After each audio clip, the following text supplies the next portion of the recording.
it doesn't even compare. I mean, you got to take so many supplements as a vegan, it's not even funny. And you can't compete with this chuck eye steak here. You can't compete with this. There is so much nutrient in this.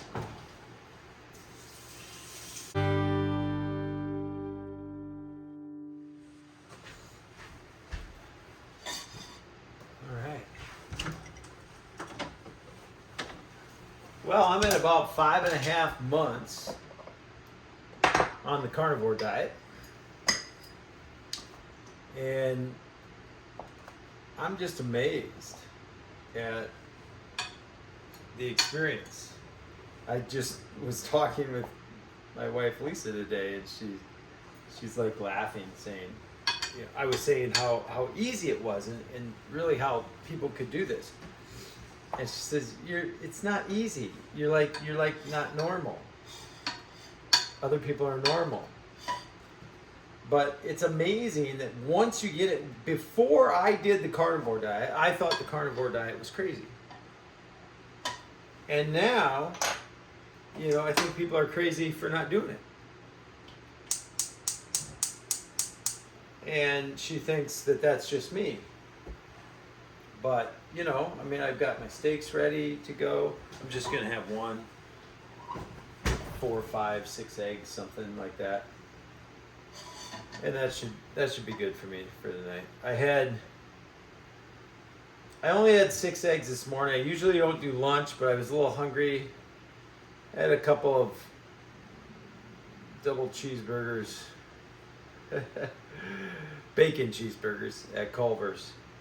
I had one, and then I wasn't quite satiated, so I went in and got the second one. And, you know, so I'll probably, you know, not eat real heavy tonight here. But, yeah, I mean, I'm listening to just a ton of information, you know, all the same people, everyone else probably is, but I really absorb information well when I don't want to do this just yet. I want to time this better. I'm preheating my oven 500 degrees for the steak. And so I've been listening to a number of people. I'm presenting on Saturday for my men's group at church. We got men's breakfast once a month. And I'm going to do a little presentation on just my experience. But, you know, for me, coming from a faith perspective, I'm going to go into some scriptures that talk about eating meat, you know, and, you know, of course, in Genesis, way back at the beginning, Cain and Abel, you remember those two guys? Well, Abel was a keeper of flocks. And if you're familiar with the biblical story, you know, at the fall, when Adam and Eve kind of, you know, failed, you know, God killed an animal to clothe them. Okay, and that animal then was the sacrifice for their sins. That's where sacrifices began.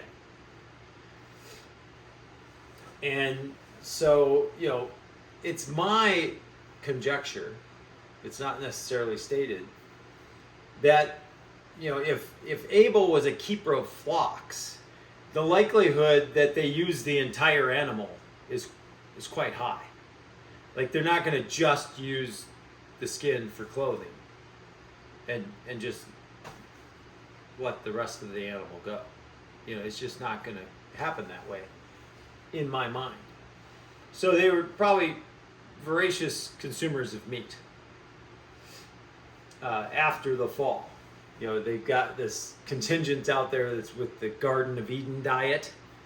Yeah, well, we're not the Garden of Eden right now. It's post Garden of Eden. And post Garden of Eden, you know, animals were killed. They were utilized for clothing, for food, for everything else that animal products produce for us. And so then at the flood, you remember Noah. And when he came off the ark, God said, every creeping thing that creeps on the earth will be food for you. So in case, you know, it wasn't enough that animals were okay to eat and they were keepers of flocks. At the flood, after the flood, God kind of set the stage. From here forward, everything that moves on the earth can be food for you. All right? And then, of course, down the road a little ways, the nation of Israel was, chosen by God to be a special people. And they were, forbidden to eat certain unclean animals.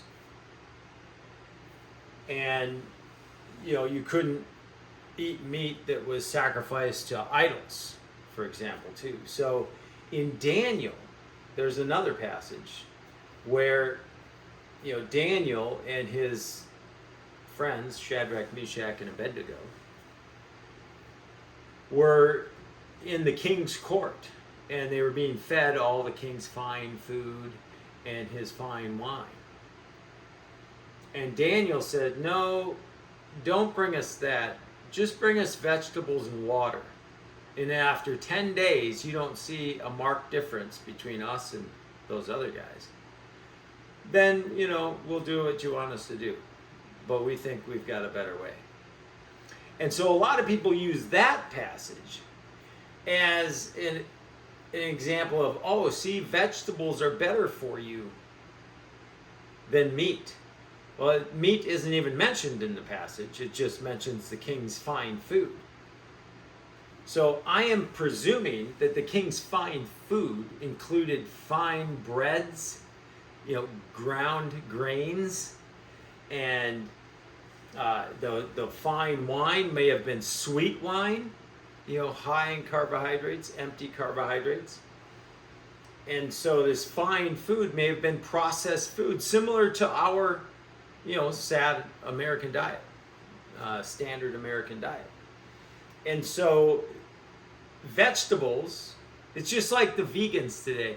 They go vegetarian and I feel so much better. Well, yeah, compared to a standard American diet, vegetables alone are a pretty good diet compared to the standard American diet.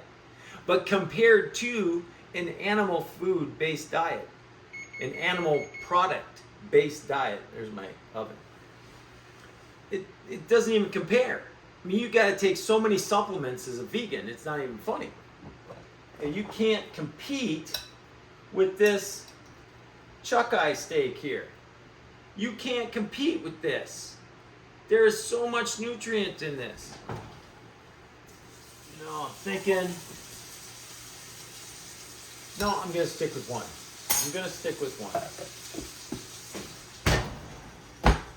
Alexa, set the timer for 4 minutes. 4 minutes, starting now. So, I digress. Back to Daniel. So, Daniel and his friends weren't advocating for a vegetarian diet.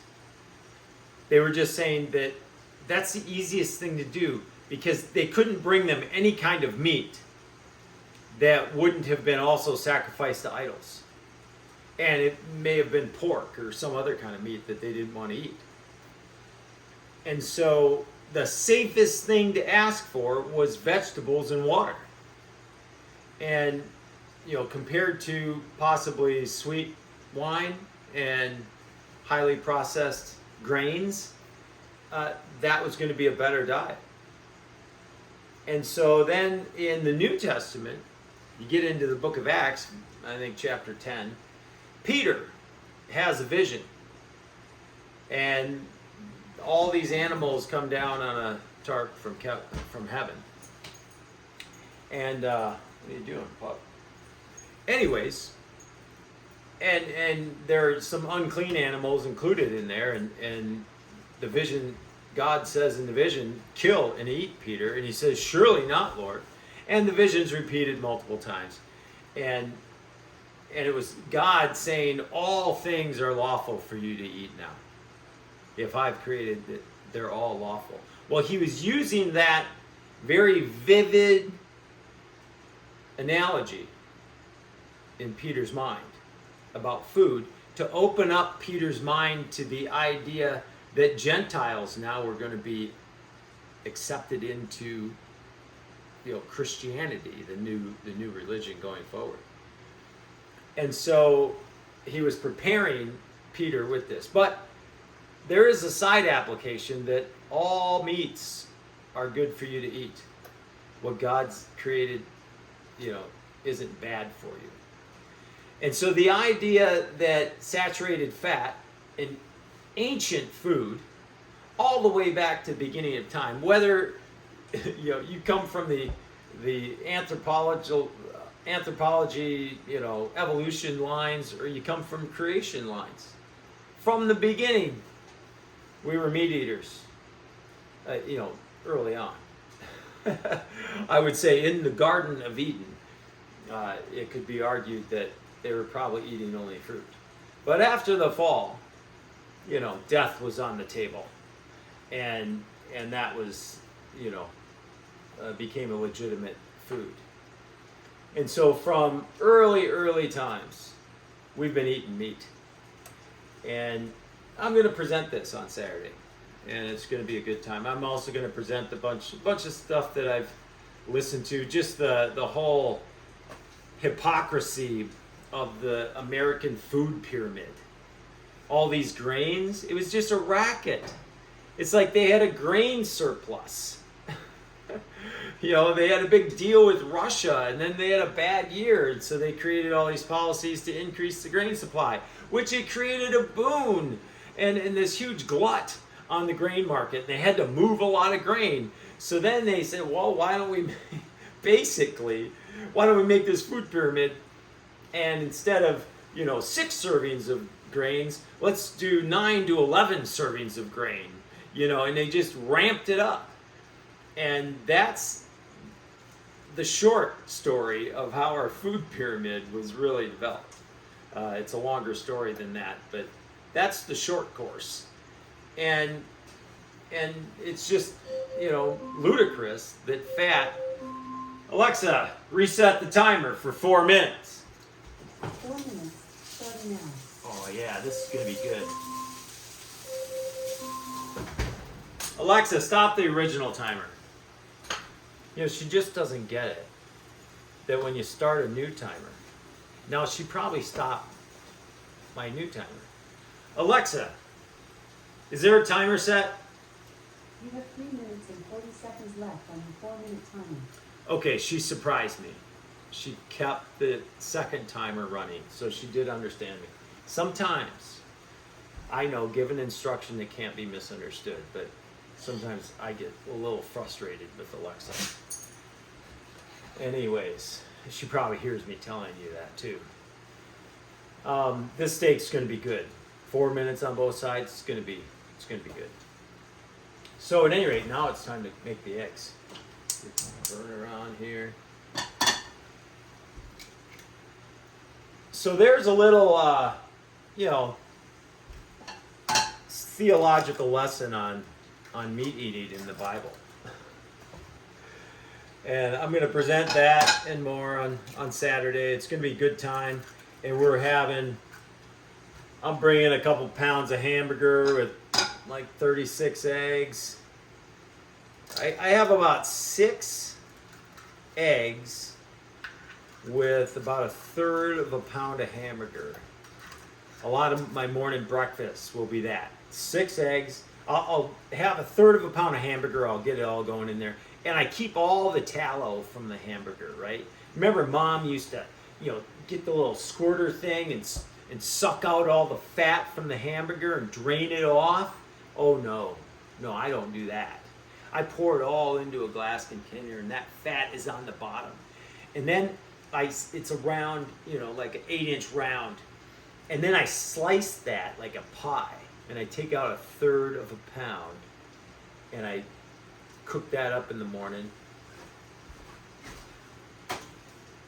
with its associated white tallow. And then I add a little ghee. I got my ghee, grass-fed ghee. Yeah, in case you didn't know what it looked like. And I get that in there, and I mix in 6 eggs, stir them up, and that is a pretty satiating breakfast.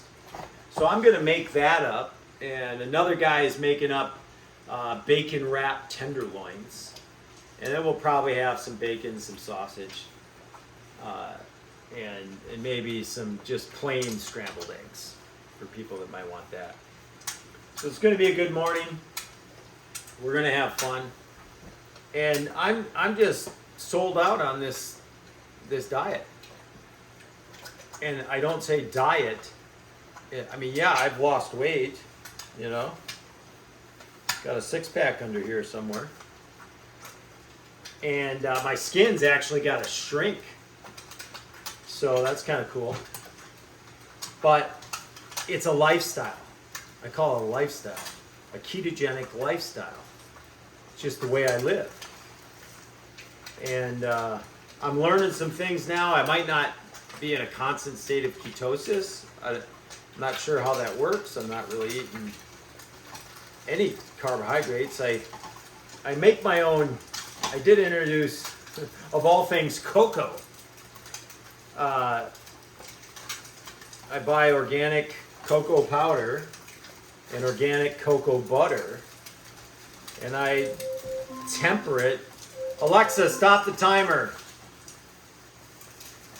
And I temper it and add just a little bit of honey and a little bit of vanilla. It's 95% cocoa. And I do have a little piece of that, you know, every so often.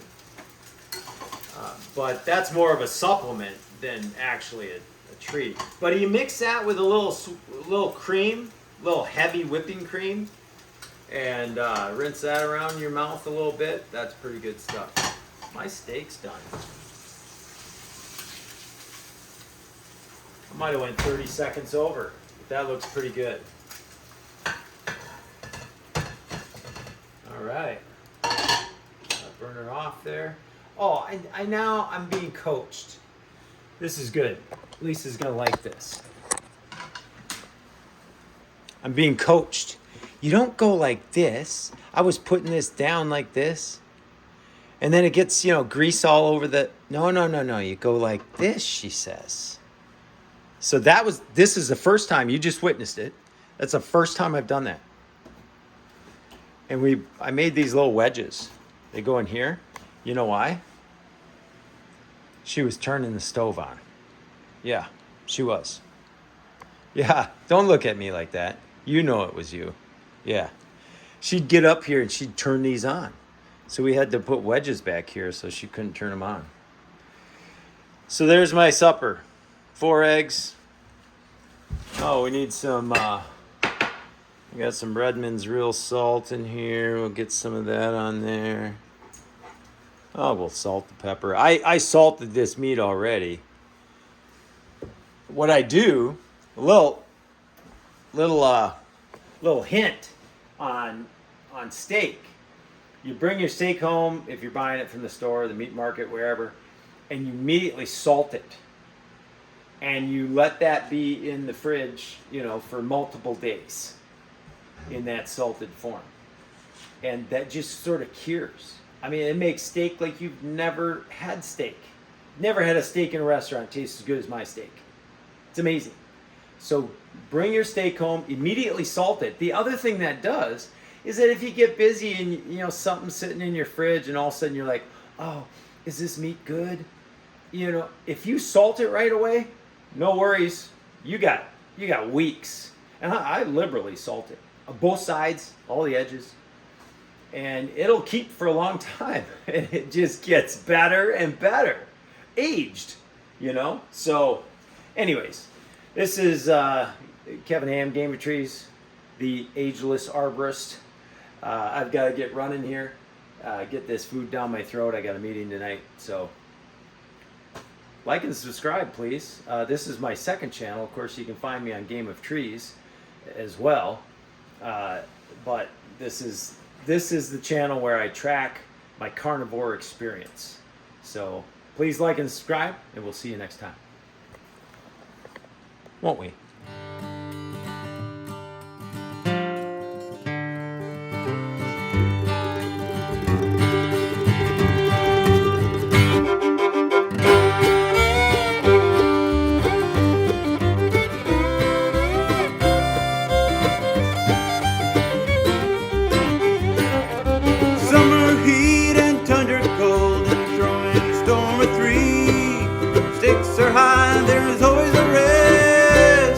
when you're playing the game of trees.